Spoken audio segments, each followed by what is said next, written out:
Welcome to another episode of Tell Me More. My name's Luke Stehr. Today, Katy and I have Dr. Wiles back in the studio, and we are so excited for him to be back here with us. We catch up on everything he's been up to, and we also have a great discussion about the sermon and what righteousness is in our lives. We hope you enjoy it.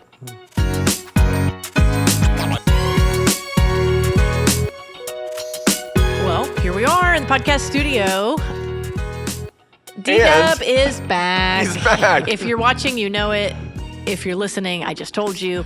Also, though, if you're watching, it's another round of Katy and Dr. Wiles in full suits.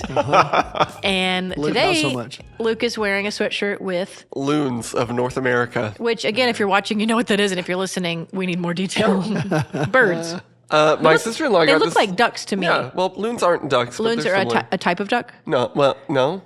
You just said loons are ducks. I said they're not ducks. Oh, there we go. There we go. That's why we ask good So- questions. So they're duck. They got to be in the duck family. Cousins. I mean, they're waterfowl. Okay. Yeah. If it was my 2-year-old, everything's a duck. would be If they're in ducks, the that's water. right. I think they're more closely related to grebes. But if you're an ornithologist out there, you can correct me. Yeah. I ain't. And that's a duck. Exactly. My sister-in-law got this Looks for like a me duck. for Christmas. What does they say? Quacks But like in a a rag duck. plate. So I am wearing it today on camera in honor of my sister-in-law who got this for me. I wish, really, I like it a lot. I wish I was wearing that instead of this suit. Except that I got to participate in honoring one of our beloved did. church members You in their sure did. funeral You did. today. So that's an honor. Very important. Thank you And very for that much. reason, I'm glad I'm wearing a suit. I made the business office happy today and got caught up on my receipts. So Yikes. I feel more the of a conviction sweatshirt of kind of day. I feel the conviction of the Spirit in this moment. I'm really behind. I was too. I'm really So, behind. Wow. I also- here we are. yeah. I won't confess the rest of the I things love I'm the behind business on. office. This is more fun. Right, here And we I'm are. happy to be here. Can I start us off with Go for it. a series of questions Yes, please. and statements?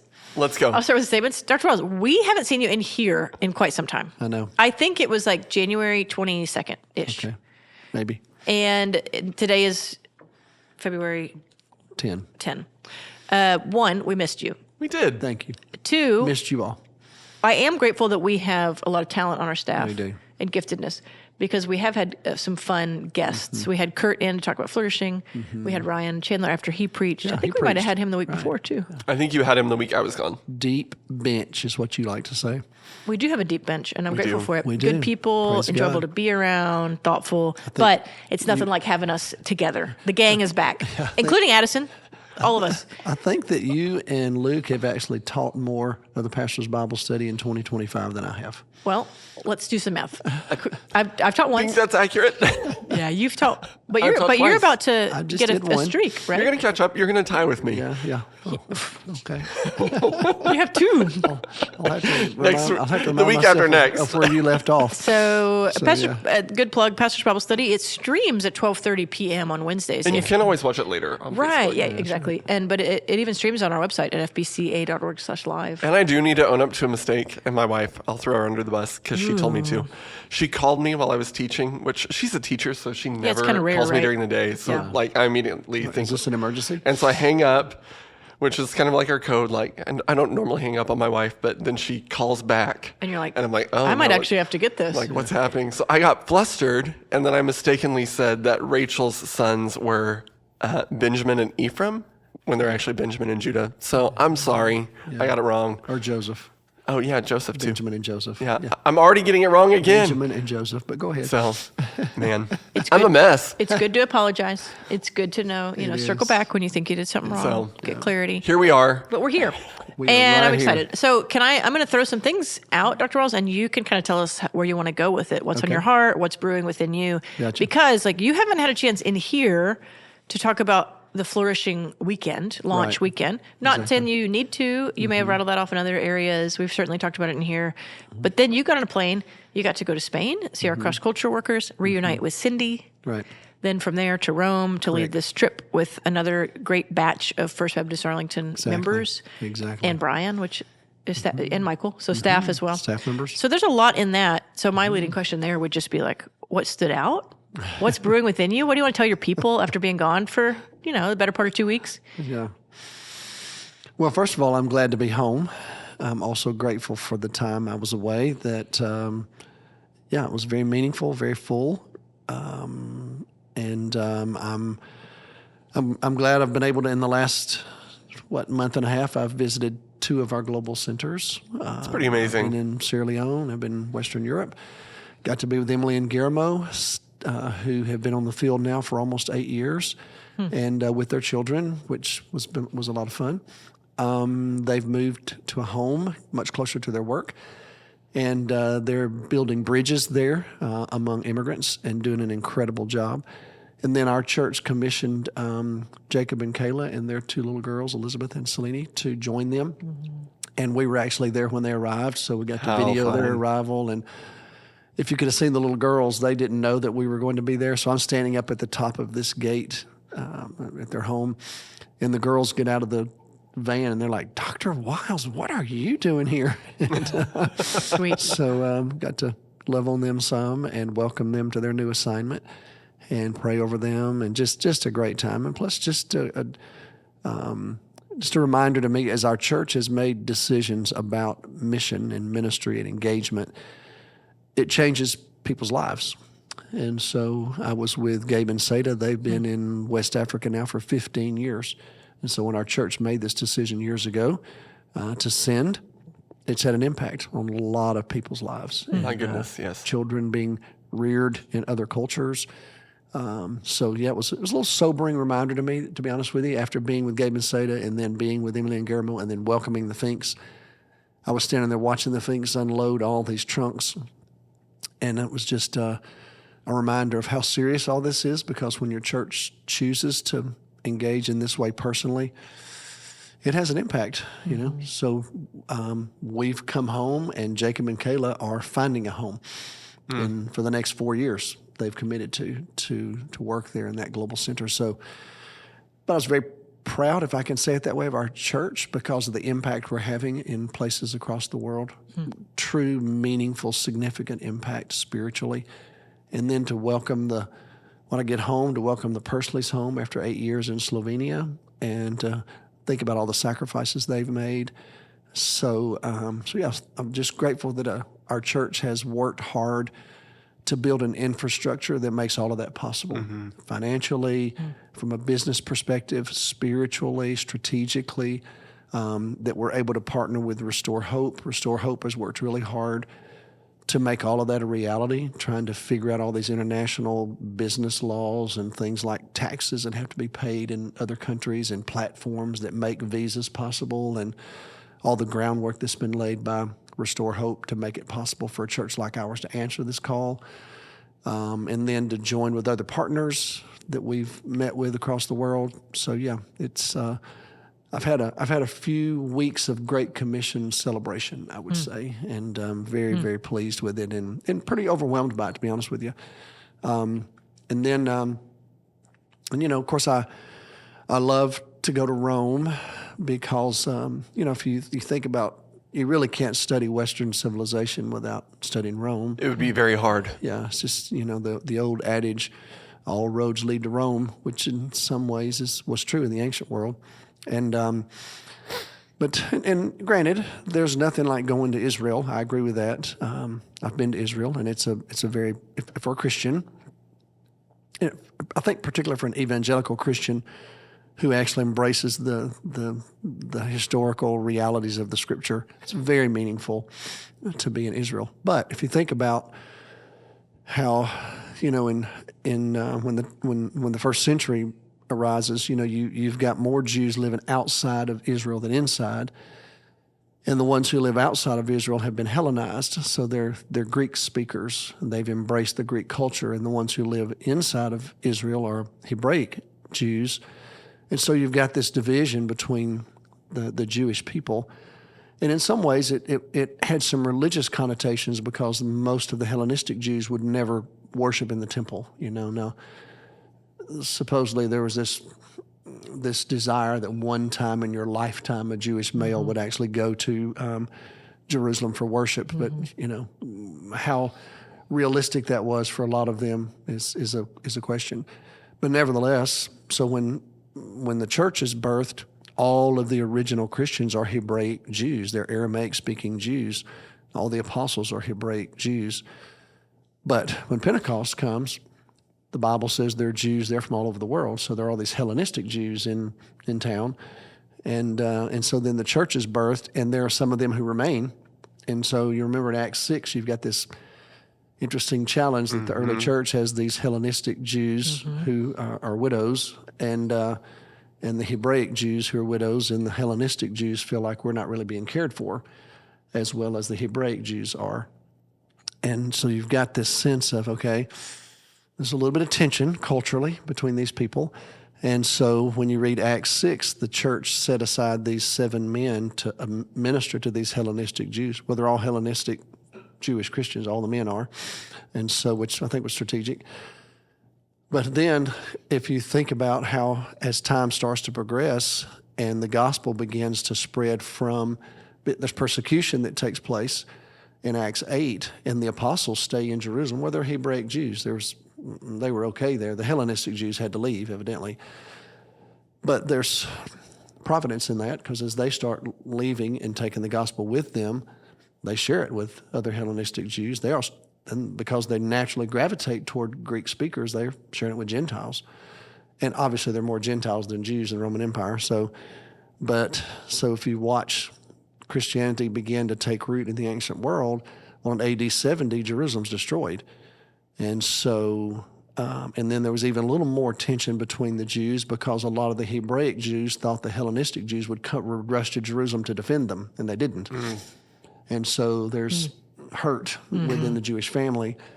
But then the gospel by that time is starting to spread to the Gentiles.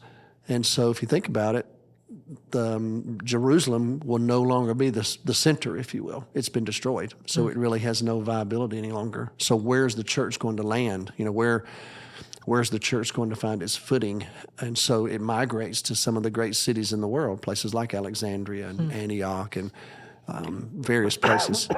But eventually it makes its way to Rome. Well, once the gospel gets established in Rome, that's the most powerful city in the ancient world. Right. And so it just stood to reason, if you weren't going to go back to Jerusalem, if that wasn't going to be the home, and actually that was the home of the Hebraic Jews, really, spiritual home for Hellenistic Jews, had zero meaning to Gentiles.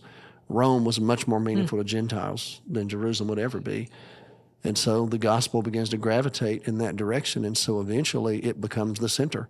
And so if you want to study the history of ancient Christianity, get to Rome. You find yourself in Rome, because that's where it's really going to merge. Even though Constantine rules the empire from the east, the heart of the church at the time, there's no doubt that there were great, there are just so many things at work, that there were great forces at work. So can I ask, this trip, you just led your 15th Rome trip? Well, I think 15 or 16 for the church. I've actually done this was my 20th tour, because I've done some private tours of Rome. So but the ones that I guess were more like advertised, anybody could sign 16 up. Of ours, Can you tell us about the origins of that? Some of us know it, but some of us don't. How did that become?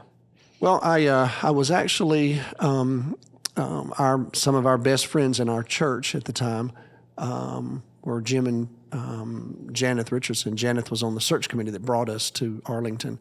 And Janeth had pancreatic cancer, died tragically very early in her life. And so Jim, her husband, fell in love with a lady a couple years later named Diana. And Diana had been reared Roman Catholic. And she joined our church, joined Cindy's Bible study, and decided to let me baptize her. So I baptized her. They decided to get married. And so we had a wedding here in the chapel. And then Jim said, I want to surprise Diana with a trip to Rome, because she's never been to Rome. And, of course, she was raised as a Roman Catholic. Right, yeah. And would you be willing to do some kind of blessing over us at the Vatican? And so I said, well, I would love to do that. So Jim and Diana took me and Cindy and Josiah to Rome. And of course, I'd never been there before. And, that church history bug inside of me just got lit up in Rome. Took a lot of photographs. Well, I came home from that trip after just a great time, and I was teaching the book of Romans to the college students. And so I began to show some of these photos and talk through some of what I just talked to y'all about, just how, Paul writes this letter to this church. It's very small at the time, but over time, obviously, it's going to be the very heart of Christianity, in the West at least. And so our college minister at the time, David McDurham, the college students started talking about man, it'd be great to go to Rome, and just see all this for ourselves. So David said, would you be willing to lead the college students to Rome?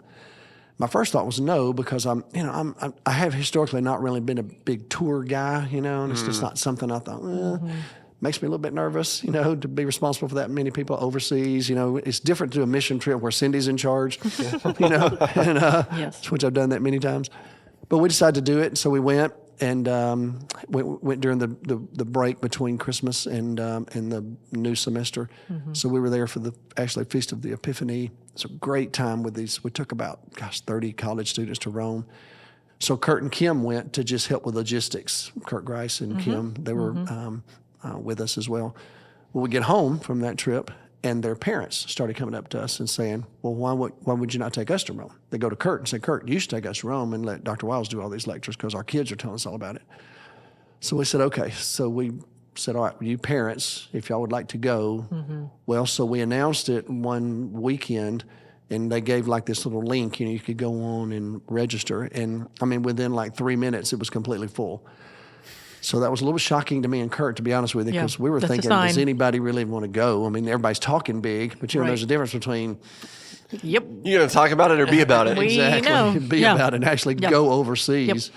And so we said, okay. So there was like that very first year, there was a waiting list of people saying, well, we want to go. And so Kurt and I talked about it, and we said, maybe we could go. Maybe we'll go again next year and just get all these people taken care of. So we said, okay. So we went, and so this was our 15th or 16th one.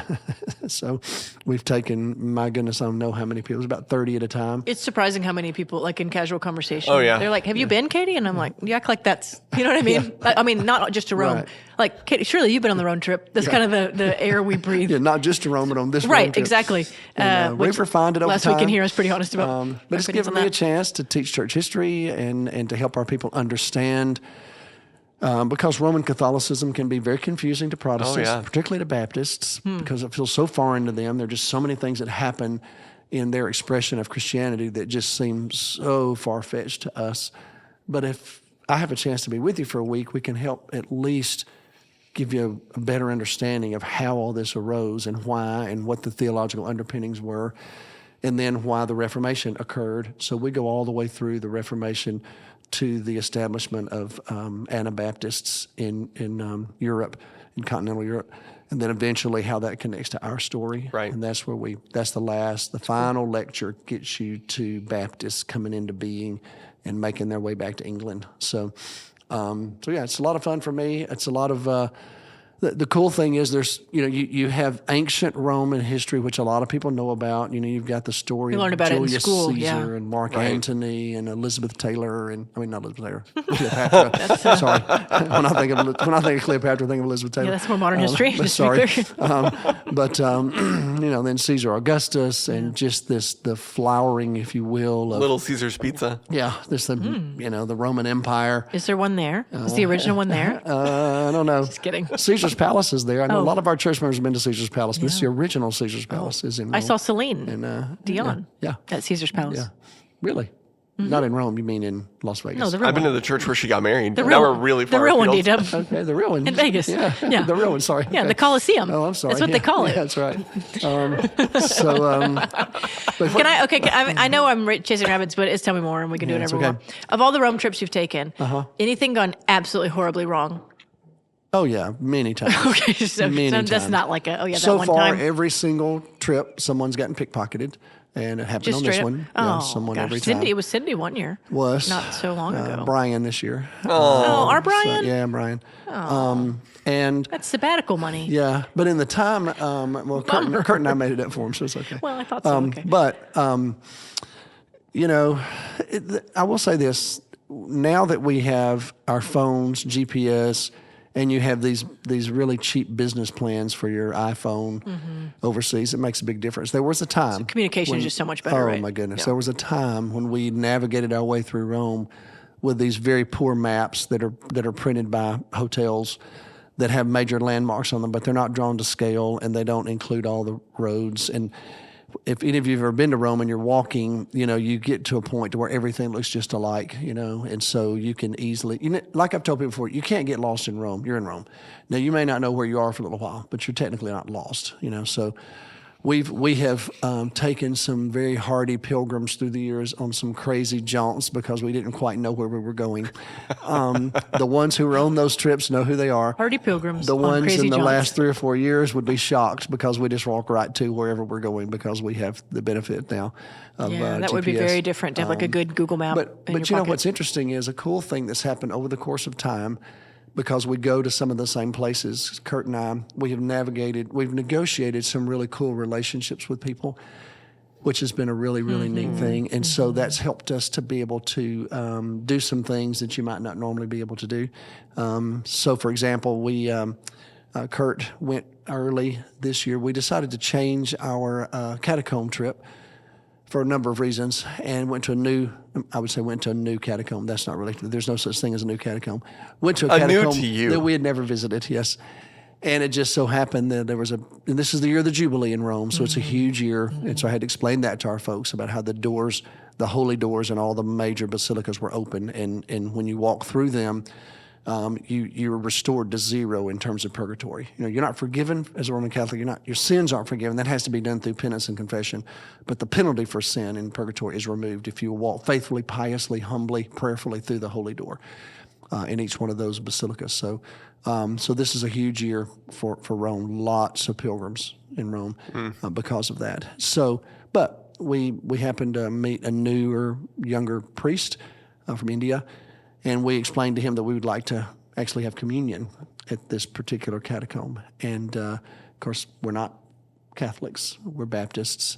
He understood all that, and he was very accommodating and gave us a wonderful place and came and checked on us, brought us tablecloths and candles and, just to That's make wonderful. sure. Yeah, just very sweet. Oh, yeah. Really So we sweet. had a really meaningful communion time this time. And there's a church in Rome called Church of the Apostles, Church of the 12 Apostles, and it has 2 fragments from the bodies of James the Less and Philip, but underground under the church they have tried to recreate the catacombs so you can kind of see what they used to look like, because now they're all just in disrepair. There's hardly any frescoes left and all that, when they used to be very decorative. But underneath there, where all that has been put on display for you, they have a really nice kind of maybe fellowship hall, is kind of what we'd call it, small. And Kurt asked permission, could I actually give my lecture there? And they agreed and said, again, we're not Catholic. This is a Baptist touring group. They said, it's fine. So you're the Jubilee. You're pilgrims, please. So I was able to actually be in this just adjacent to the fragments of James and Philip. Just giving this little lecture. Excuse me, sorry, to just deliver a lecture to my church. And then one of the curators of the church, when he actually played the organ upstairs somewhat quietly, mostly, while I was doing Behind my your lecture. talk. Right. That's pretty special. Yeah. Sweet. So we had some great moments. We've had some crazy moments. We've encountered all kind of people there, and people who've interrupted my lectures, and it's been we've had plenty of adventures, but it's all good. Well, thanks for indulging me on Sure. that. But you're back. I am back, and I'm that's- so happy to be Yeah, back. let's look forward. Yes, It's I'm good to have you grateful. back. Well, I'm glad to be home. I will tell you, I've been praying over this whole flourishing journey. I'm very, very pleased with the launch weekend. Of course, months ago, go back to, even before July of last year, I started praying about all this and trying to decide how do we start to experience this, as a church. And some of it was uncertain because I wasn't sure at what level we could actually connect to the Global Flourishing Study. That was unclear to me at the time. How we could engage it. Would there be anybody from that study who would be willing to even be connected to our church at all? I mean, all of that was unknown. Very by then. unknown. Yeah. And I believe the Lord just put all that together for Kate and Scott to be here for that weekend to help us launch it. We believe they're going to be a part of our journey into the future, hopefully. And then just for our people to begin to embrace this whole idea of what it means and recognizing that it's not really the Global Flourishing Study itself. That's really going to be something that I think will help us in terms of engagement and just learning more about humanity. What I'm interested in is for us to understand just biblically what it means for us to flourish and engage with the folks that are actually researching what's going on with Christians and what does it look like for a church to flourish. Yeah. That's really what I'm most interested in, us learning together, and that's the path we're going to walk down. Yeah. We'll be informed by the Global Flourishing Study, as everybody will be, but that's not really at the heart of what we're about, is what I would say. So I'm very excited about it. Still a lot of uncertainty about it. A lot of unknowns are still in front of us, but I think that's the Spirit's way of drawing us into something, and I'm grateful for the heart of our people who've been willing to embrace something that's still a little bit fuzzy and not really exactly sure how it's going to play out, what all of the next steps are.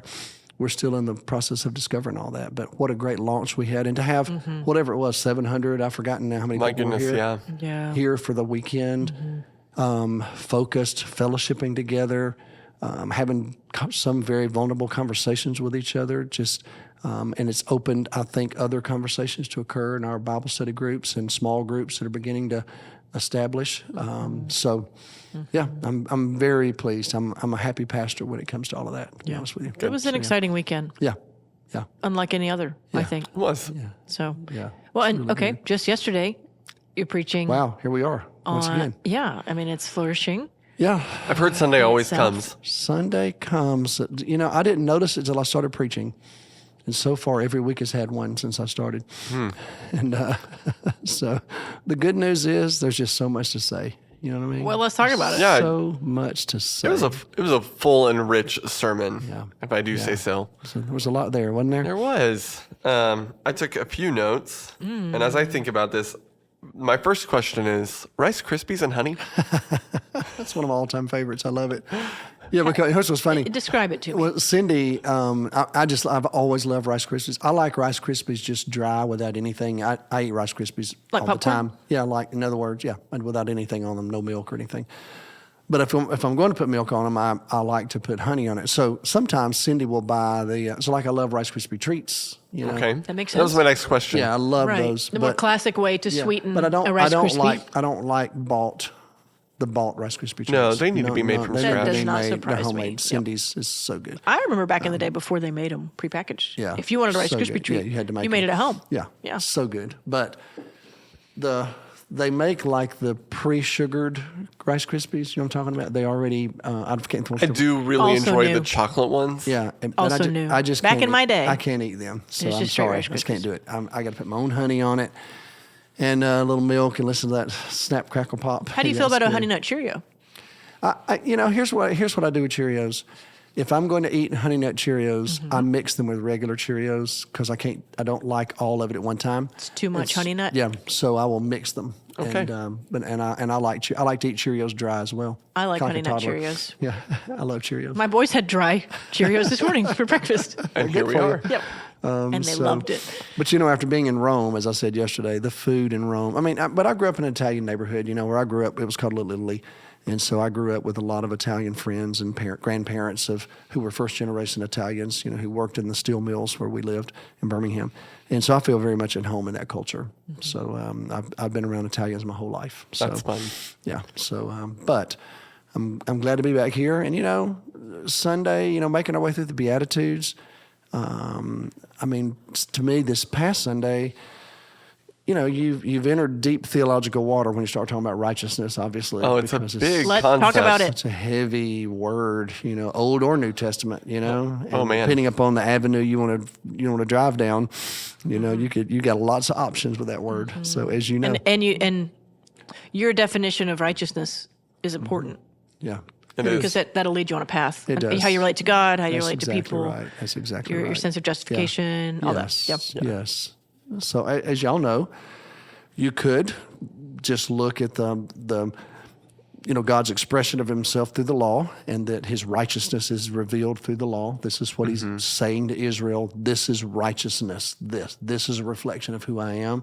So that whole Mosaic ethic that's woven into the fabric of Israel, which we've inherited as Christians, Yes. which is a really good thing. That's one of the things that we talk about in Rome is why did Christianity capture the Roman Empire? Because we look at when we're in Rome, we look at the Romanization of the world and how Rome basically became more than just a geographical place. Civis Romanus sum. I'm a Roman. You could say that and never have been to Rome in your life. It became an idea, if you will. And then there's the Christianization of the Roman Empire, which is amazing. And then there's the Romanization of Christianity, which is also amazing. And then there's the Reformation of Roman Christianity, which is amazing. So we do all of that while we're in Rome. But think about, how did Christianity take over the Roman Empire? What was it about Christianity when you had so many options in the ancient world of so many different religions? Our roots are in Judaism, though, and that whole... Which for the Roman Empire was some backwater... Yes, it made no sense to them. Little religion. Exactly. And basically, it was an ethnic religion, so that's why they were okay with it. It's not like the Jews were out evangelizing. So just let them have their own, long as they pay their taxes. Right. Don't cause any problems. Right. And so, but something about Christianity took that kind of core expression of Judaism to the nth power. That whole idea of monotheism and the Mosaic ethic that was righteousness, I think, from an old covenant perspective. Certainly, you can talk about that, and you can talk about righteousness from Paul's perspective, it being justification. The whole idea that this is our whole concept of salvation, how you're declared to be righteous, before God, and woven into that is the actual righteousness of God itself, which you can talk about that. Or you can talk about the Christian ethic. This is righteous behavior. This is how you demonstrate your righteousness. This is right living. Yeah, correct. So there's so many options in that conversation theologically, depending on how precise you want to be and how narrow you want to be in terms of the conversation. So I at least tried to give some shout out to that Sunday morning. But I really wanted to get a little more practical, if you will. Tried to do that pretty quickly to help our people see that. To me, when Jesus says, because you have righteousness in Matthew, I think it's the word's used 7 times. It's interesting, it's only used one other time in the other Gospels. So I find that quite fascinating because that was such a huge Jewish concept, And also you could talk about just justice. I failed to mention that one. Yeah, that's really implicit in the Hebrew idea for the word. I feel like it is. It's just, what is this sense of justice? What is right, if you will? Perfect, even. Yeah. If you want to have if you want to really know what it's supposed to be. But that idea of being rightly related to God, to me, is where righteousness, I think, is what Jesus is after. And as that happens, that begins to correct your relationship with others, and you begin to have the right relationship with others that becomes restorative in nature. And if there's enough of that, it can be incredibly transformative, in a society. If there are people who are rightly related to God and who are rightly related to each other. But also wanted to be honest with the church yesterday about how hard it is to do, because it's very easy to become so self-righteous because you're pursuing it with the wrong intentions, and it becomes very self-aggrandizing, and you're focused on yourself and your own accomplishments, and to me that's the path toward emptiness. That's where that can't get no satisfaction comes in. You just focus on the wrong things, and our world is so caught up in that, and I know that it's just chasing the next thing. And so just kind of wanted to help our people think through, what are they really pursuing and why are they pursuing it? And is their pursuit really put in the right place? Because if it is, it leads to more satisfaction, not less.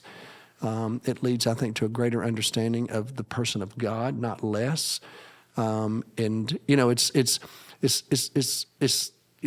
what's that saying that some theologians say, that we're not supposed to think less of ourselves, we just think of ourselves less. I think that's kind of the path toward righteousness, of being in relationship with God, because that's where you're restored within yourself. That's where the the inner transformation takes place. And so, then the righteousness emerges from that, I think. So, yeah, so I love all that, That's good. And then you had this really profound quote from, was it Wilbur Reese? Yeah. Is that his name? Yeah. Which, by the way, if you're going to go try and find that book, I looked it up on Amazon. It's called $3 worth of God. Yeah. It's $1,000 on Amazon. You're kidding me. What? I'm not kidding. So if you've got a copy, you can make some bank today. Oh, I guess it's out of print. I think so. I've seen that quote, used it for years. I never have thought much about it. So, but what a strong quote. Oh, man. Yeah, good little quote. What within that, I mean, you quote a variety of people throughout your sermons. That was a strong quote. What led you to that? Well, I've been familiar with it for a long time, and so as I was thinking about the pursuit of righteousness and the sense in which I believe that one of the things I think Jesus was also saying was, you don't just get this just by coming into the family. You actually have to desire this. And I don't know. I began thinking about, well, do people really desire this? Do they really want this kind of transformation? Do you really want to be transformed in this powerful way? And I don't know. As I was thinking about it, I thought, well, I think some people maybe want a little bit of it, but they don't want it to just completely change them. And since I know that quote, I went back and just looked it up, and I thought, oh yeah, I'm gonna stick that in right here, because that's really what I think happens to people. Just a little bit of God. My professor in seminary that had it's funny, I didn't have him in the PhD program at all. Dr. Estep was my major professor in the PhD program. Profound impact upon me. I'm a different person because of Dr. Estep.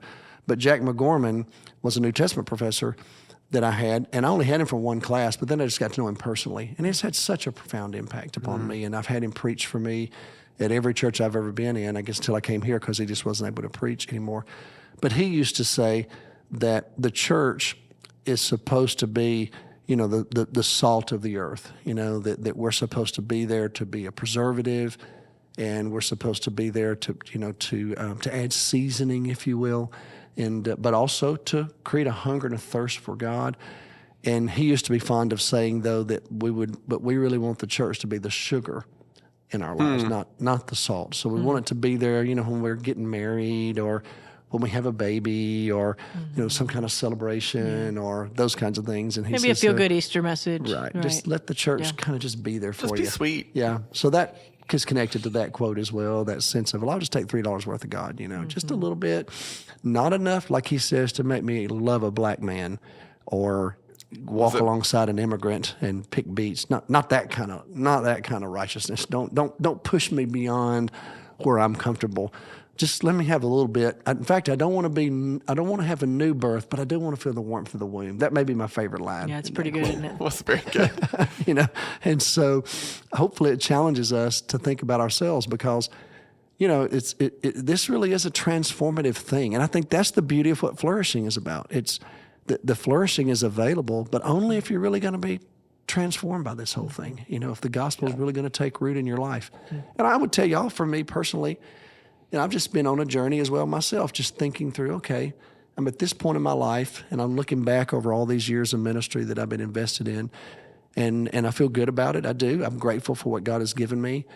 But at the same time, I'm much more interested in, I would say excited about this next leg of the journey for me. And I've asked the Lord, would you just give me what I need for it? What is it that's supposed to be happening inside of me so that I can actually shepherd and lead this? And so the Lord has been at work within me. It's been very restorative, very challenging. There are some things I'm just very at home with. So one of the things that I've in my life as a pastor, I've spent most of my time in terms of the English translations of the Bible. I've been a New American Standard person for many, many years in terms of just study, because I believe it's maybe the best English translation there is. But I don't preach from it because it's very wooden. It's a bit wooden. It's just blocky. And I don't mean this, if there are any New American Standard Bible editors well, listening. You complimented it just now, so you can say whatever you want. I think it's the best translation into the English language, but it's just not the way it's just not. It's not translated for church use. I don't feel like it is, but the NIV to me is. I love the NIV, and I realize it's a little more of a thought translation. I get that. But I'm so comfortable in both of those. I've spent years in them. And so I felt like the Lord was leading me. Well, let's do something different. And my first response to that was, no, I'm not going to start reading one of these other translations. I'm not doing it. My Reformed brothers all want me to read the ESV. And there are times I won't even read the ESV just out of rebellion against the whole Reformed movement. So I say, no, I realize it's probably good. I actually got one in the mail a while back. Probably fine. Yeah, that would be our church stance. Yeah, I'm sure it's good. It's probably fine. Probably fine. It's probably fine. But go somewhere else. Anyway, Yeah. I was looking for. I was buying a Bible for somebody. I was in the bookstore. And we do need to apologize to the ESV readers now. now. It's fine. All you ESV people. We're glad you're reading the Bible. Yeah, there are a bunch of y'all. Let me start with that. If you're reading the Bible right now, we're proud of you. It's all good. It's probably fine. Yeah, but I found a New Living Translation. In fact, the Taylor Tyndale sent me the original New Living Translation, wrote a letter to me, just said, as pastor, we want you to review this or whatever. It's been a long time ago. So I got it, and I kind of read through it, a little bit, and I just looked up familiar verses. Let me just read this. I thought, I kind of like that. Yeah, but with his take on John 3:16, that's right, whatever. that Yeah. kind of stuff. Hebrews 11, Romans 8. Your favorite pages. Oh of the yeah, some of Bible. the things. Maybe that Psalm I'm 1 got a glance. Yeah, Psalm 1, all of them. Well, it was great. Put it aside. Didn't think much about it. Ended up eventually buying a kind of a hardback study Bible with NLT, which again I still have. But it was in the bookstore a while back, and I just found this really cheap, thin, New Living Translation of the Scripture, and I thought I'm going to give that to somebody, so I bought it, and as well as the one that I bought for someone else. Anyway, I just felt the Lord leading me to it, so I've started my reading, my Bible study reading, just my own devotional reading, this year. I feel like the Lord told me, I want you to freshen this up. Use that. I didn't hear the Lord say directly use it. I just felt impressed. Let's go with a different translation for you just personally this year. So it's a fresh look. Fresh. And so I'm in the NLT, and I really like how's it. it been? I really like it. It's I'm not going to preach from it. I'm an NIV guy for sure. We got NIVs in the pew racks. They're everywhere. Yeah. We're Physical. there. Our church made a It's all choice. good. That's right. But it's been interesting to me just how refreshing it's been. And it's just a little bitty thing, but I'm writing about it and I'm thinking through, wonder why it was translated that way. And it's just been a refreshing time for me. And I feel like the Lord has me on my own flourishing journey. And in the middle of it, I've encountered some very challenging things just personally in our family. We've had some deaths and just some issues that have come up that have been really difficult. And so I feel like the Lord has just guided me personally in this journey, and it's almost a test of, do you really believe all this? Is this whole idea of happiness as I'm presenting it? Are you experiencing it even in the midst of some grief and loss and challenge? And I can give testimony that the answer there has been yes. Honest enough to say that it's been, some of it's been rugged, it's been hard, but I have just found great joy in my life with the Lord. And I believe that it's the Lord just showing me that we're on the right track with this conversation about flourishing. That's why I'm committed to it. And then, just praying over that weekend for me, when Kate came and made her presentation Friday night, that was probably the biggest affirmation for me, just her perspective and how our church embraced it. But that's what's happening to me personally, though. I'm in the middle of it. I'm reading all this for myself, and it's been very, very refreshing. And so, trying to communicate that on Sunday morning and connecting it to the text that we're in, I'm gonna find ways to do that. But it has heightened my sense of what's happening on Sunday morning. Just like I was on a plane flying home from Rome, looking over my sermon, and just thought to myself, I can't wait to preach this sermon. I'm ready for Sunday. We like that. So I was looking forward to it. What we love. As a member of your church, I like that. Yeah. Just like, C.S. Lewis saying, if you're having trouble meeting and finding a desire, that getting these desires met here in this world, maybe you should be thinking, perhaps I've actually been designed for another world. And I agree with that, but I tried to nuance it Sunday morning by saying, well, actually, we're designed for both worlds, in my opinion. Yeah. We're designed for this one, but there's something else. It's like, Philip Yancey used to talk about hearing those whispers, those rumors of another world. What is that? Which I think is a great way to put it, that he's experiencing this life, but he just keeps hearing something else, and he's trying to figure out, what is that? Well, it's that other world. It's that kingdom of God. It's that kingdom of heaven Jesus is talking about. And it's actually here now. And like we talked about a couple of weeks ago, if you're pure in heart, you start to see it. You see God's hand, doing things. And I would just tell y'all, over the last few weeks while I've been away from y'all, there have just been numerous examples of me just seeing God in some fresh new ways, in some hard situations. But I've seen, I have no doubt, I have seen God's hand, and it's just really encouraged me, even in the midst of the challenge. So yeah, I'm hungry for it. I'm excited about it. But I think it's just a much deeper thing in me right now. It's hard for me to communicate. I'm gonna have to figure out how I want to do it, but there's just something deep stirring in me. I just feel it right now. So give the Lord credit. We will be praying for you. Good. As you lead us. Thank you. I am really excited to continue walking through the Sermon on the Mount. I loved what you said on Sunday about how it's not just these ideals, but it's a reality we're meant to embody. And I'm excited to keep digging into that. And we could probably keep digging into that on the podcast. But for the sake of time Oh, yeah. today. We're about done, aren't we? We won't. Wow. So thanks for being But It's hey, great you're to be back back. next week. You are back I mean, next we're, week. we're here Back for a next minute, week. aren't we? So good to be with y'all. Love it. We're so glad you're back. Thank you. Thank So- y'all. All right. Thanks for listening, everyone.